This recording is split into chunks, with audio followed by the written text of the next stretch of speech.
श्री गुरुचरित्र ग्रंथ अध्याय 20 ब्राह्मण स्त्रीची पिशाच बाधा दूर केली. या अध्यायाच्या नित्य पठनाने व श्रवणाने ब्रह्मसंबंध बाधा दूर होते. गुरुस्मरणाने ब्रह्मसंबंध बाधा दूर होते.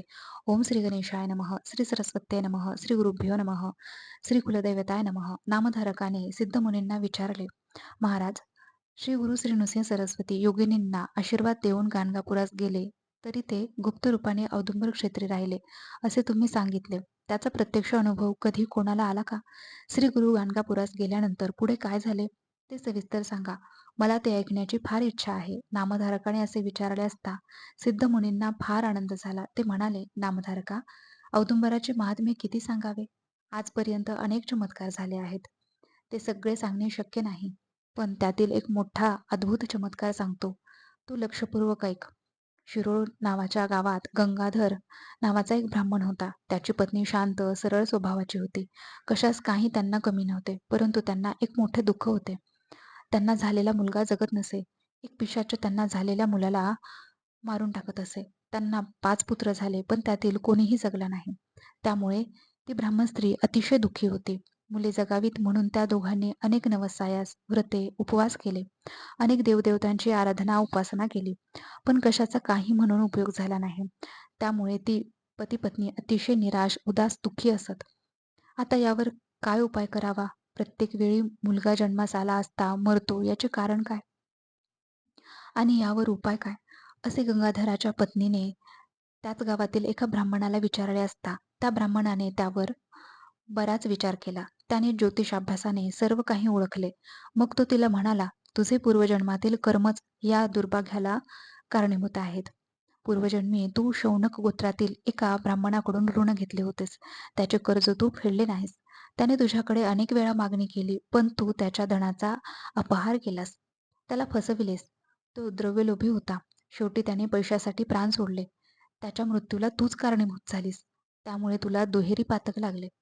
त्या ब्राह्मणाच्या मृत्यूनंतर त्याची उत्तरक्रियाही केलेली नाही. त्यामुळे तो पिशाच झाला आहे. तो तुझा गर्भपात करतो आणि मुलाचा जन्म झाला तर तो त्याला मारून टाकतो. यातून सुटण्याचा एकच मार्ग आहे. त्या ब्राह्मणाची तू उत्तरक्रिया कर, म्हणजे त्याला सद्गती प्राप्त होईल. श्राद्ध कर्माच्या निमित्ताने त्याच्या शौनक गोत्रातील ब्राह्मणास 100 रुपये दान कर, म्हणजे त्या ब्राह्मणाच्या द्रव्याचा अपहार केल्याचा दोष जाईल. अगोदर तू कृष्णातीरी जाऊन 1 महिना उपवास व्रत कर. तेथे कृष्णा पंचगंगा संगमावर अनेक तीर्थे आहेत. तेथे औदुंबर वृक्ष आहे. तेथे तू औदुंबराची आराधना कर. तेथील पापविनाशिनी तीर्थात स्नान करून औदुंबराला 7 वेळा पाणी घाल. श्री गुरूंच्या चरणांवर अभिषेक करून यथासांग पूजा कर. असे 1 महिना कर. तेथे श्री गुरु श्री नृसिंह सरस्वतींचे वास्तव्य आहे. मी सांगितले तसे केलेस की श्री नृसिंह सरस्वतींच्या कृपेने तू पापमुक्त होशील. तुला शतायुषी पुत्र होतील. नंतर ब्राह्मणाला 100 रुपये द्यावयाचे. ही सर्व कर्मे त्या ब्राह्मणाच्या प्रित्यर्थ करावयाची आहेत आणि यामुळेच तुझे सर्व दोष जातील.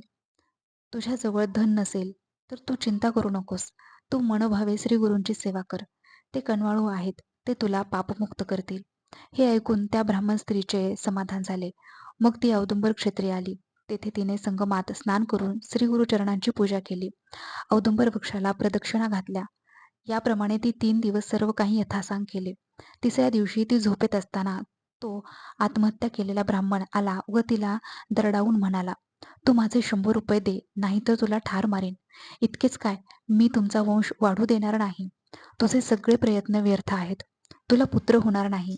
झालाच तर तो जगणार नाही. असे म्हणून तो पिशाच ब्राह्मण तिला मारण्यासाठी धावला. भयभीत झालेली ती स्त्री औदुंबराआड लपली. तिथे तिला श्रीगुरू दिसले. ती त्यांच्या मागे लपून बसली. श्रीगुरूने तिला अभय दिले. मग त्यांनी त्या पिशाच्या ब्राह्मणाला दरडावून विचारले, काय रे, तू या स्त्रीला कशासाठी मारतो आहेस? त्यावर पिशाच ब्राह्मण म्हणाला, स्वामी, या स्त्रीने गतजन्मी माझ्या धनाचा अपहार केला. त्या दुःखाने मी प्राणत्याग केला. स्वामी, आपण कनवाळू आहात, कृपाळू आहात. तुमच्या सर्वांवर प्रेम आहे. तुम्ही या स्त्रीची बाजू घेऊन पक्षपात करू नये. त्यावर श्रीगुरू संतापून म्हणाले, तू माझ्या भक्ताला त्रास दिलास तर मी तुला शिक्षा करेन. मी सांगतो तसे वाग. यातच तुझे कल्याण आहे. मी जे काही देईन ते मुकाट्याने स्वीकार. तू ताबडतोब चालू लाग. माझ्या भक्ताचे रक्षण कसे करायचे ते मी पाहीन. मी माझ्या भक्तांची वंशवृद्धी करेन. आता जर पुन्हा परत आलास तर मी तुला कडक शिक्षा करेन. श्रीगुरूंनी असे ठणकावून सांगितले असता वरमलेला तो पिशाच्च ब्राह्मण श्रीगुरूंना वंदन करून म्हणाला, स्वामी, माझे भाग्य थोर म्हणून तुमचे दर्शन घडले. आता माझा उद्धार करा. तुम्ही आज्ञा कराल त्याप्रमाणे मी वागेन. त्यावर श्रीगुरू म्हणाले, या ब्राह्मण स्त्रीने तुझे उत्तर कार्य केल्यावर 10व्या दिवशी तुला सद्गती प्राप्त होईल. त्या ब्राह्मण पिशाच्याने ते मान्य केले. मग श्रीगुरू त्या ब्राह्मण स्त्रीला म्हणाले, तुझ्याजवळ जे काही थोडेफार धन असेल ते त्या ब्राह्मणाच्या नावाने खर्च कर. अष्टतीर्थयात्रात स्नान करून औदुंबराला जल अभिषेक कर. असे केलेस की तुझे ब्रह्म हत्या पाप नाहीसे होईल. तुला दीर्घायुषी कन्यापुत्र होतील. हे सगळे त्या स्त्रीने स्वप्नात पाहिले. तिला एकाकी जाग आली. तिने डोळे उघडून इकडे तिकडे पाहिले, पण कोणीच दिसत नव्हते. स्वप्नात पाहिलेली गुरुमूर्ती तिच्या मनात ठसली होती. स्वप्नात श्रीगुरूंनी सांगितलेले सर्व काही तिने केले. ती ब्रह्महत्या पातकातून मुक्त झाली व त्या पिशाच्यालाही मुक्ती मिळाली. एके दिवशी श्रीगुरूंनी तिला स्वप्नात दर्शन दिले. 2 नारळ तिच्या ओटीत घालून तिला म्हणाले, आता तू व्रताचे उद्यापन कर.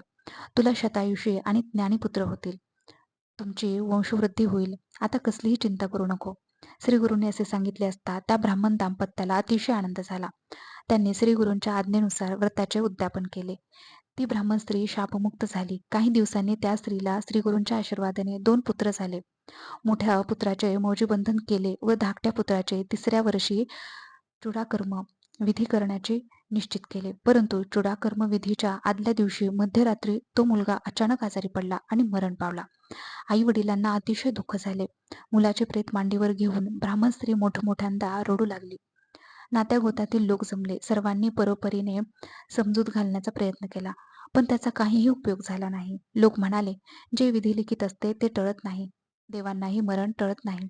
तेथे आपल्यासारख्या माणसांची काय कथा? काळ हा मोठा बलवान आहे. लोकांनी तिला खूप समजावण्याचा खूप प्रयत्न केला, पण तिला ते पटत नव्हते. ती म्हणाली, असे कसे होईल? औदुंबर क्षेत्री वास्तव्य करणारे श्री नृसिंह सरस्वती श्री दत्तात्रेयांचे अवतार आहेत. तुला दीर्घायुष्य पुत्र होतील असा त्यांनी आशीर्वाद दिला आहे. तरीही असे कसे घडले? श्रीगुरूंच्या वचनाला कमीपणा येत असेल तर विश्वास तरी कोणावर ठेवायचा? आता मी काय करू? मला मरण आले तर बरे होईल. आता मी प्राणत्याग करीन. असे म्हणून ती श्रीगुरूंना दोष देऊ लागली. ती म्हणाली, स्वामी महाराज, तुमचे वचन खोटे कसे ठरले? तुमचे वचन म्हणजे ब्रह्मवाक्य. त्याला आज तडा गेला. तुम्ही ध्रुवाला, विभीषणाला वर दिलात. हे तरी कसे मानायचे? तुम्ही माझी उपेक्षा केलीत.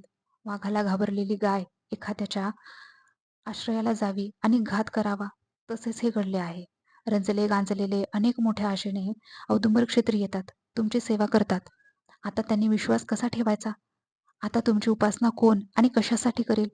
असे बोलून ती अतिशय शोक करू लागली. प्रेताला कवटाळून ती रात्रभर रडत होती. अंत्यविधीसाठी पुत्राचे प्रेत देत नव्हती. आता मलाही जाळा असे म्हणू लागली. लोक नाईलाजाने घरी परत गेले. त्याच वेळी तेथे एक बालब्रह्मचारी आला. त्याने त्या स्त्रीला शांत करण्याचा प्रयत्न केला. इतकी कथा सांगून सिद्धमुनी नामधारकाला म्हणाले, नामधारका, तो बालब्रह्मचारी म्हणजे मनुष्य वेश धारण केलेले श्री नृसिंह सरस्वतीच होते. त्यांनी त्या स्त्रीला शांत करण्यासाठी जो उपदेश केला, मी तो तुला आता सांगतो.